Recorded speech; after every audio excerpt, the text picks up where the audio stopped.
ಅಲ್ಲಾಹನ ಬಗ್ಗೆ ಎಂದಿಗೂ ನಿರಾಶೆಗೊಳ್ಳಬೇಡಿ, ಅವನ ಕರುಣೆ ಅಪಾರ. ಪ್ರತಿಯೊಂದು ಕೆಲಸವನ್ನು ಬಿಸ್ಮಿಲ್ಲಾ ದಿಂದ ಪ್ರಾರಂಭಿಸಿ.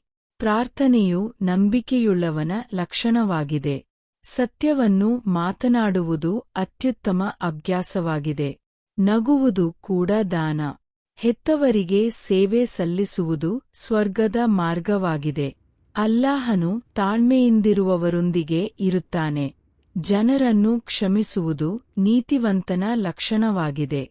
ಅಲ್ಲಾಹನು ಖಂಡಿತವಾಗಿಯೂ ಪ್ರತಿಯೊಂದು ಒಳ್ಳೆಯ ಕಾರ್ಯಕ್ಕೂ ಪ್ರತಿಫಲ ನೀಡುತ್ತಾನೆ. ಅಲ್ಲಾಹನನ್ನು ಸ್ಮರಿಸುವುದು ಹೃದಯಕ್ಕೆ ಶಾಂತಿಯನ್ನು ತರುತ್ತದೆ. ಅಲ್ಲಾಹನು ಯಾವಾಗಲೂ ನ್ಯಾಯಯುತವಾಗಿ ವರ್ತಿಸುತ್ತಾನೆ.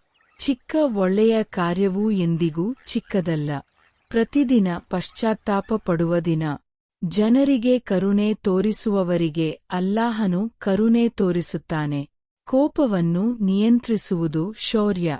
ಕುರಾನ್ ಹೃದಯಕ್ಕೆ ಮಾರ್ಗದರ್ಶನ ಮತ್ತು ಕರುಣೆಯಾಗಿದೆ. ಅಲ್ಲಾಹನು ನೀಡಿದ ಆಶೀರ್ವಾದಗಳಿಗೆ ಕೃತಜ್ಞರಾಗಿರಿ. ಪ್ರಾರ್ಥನೆಯು ನಂಬಿಕೆಯುಳ್ಳವನ ಪ್ರಬಲ ಆಯುಧವಾಗಿದೆ.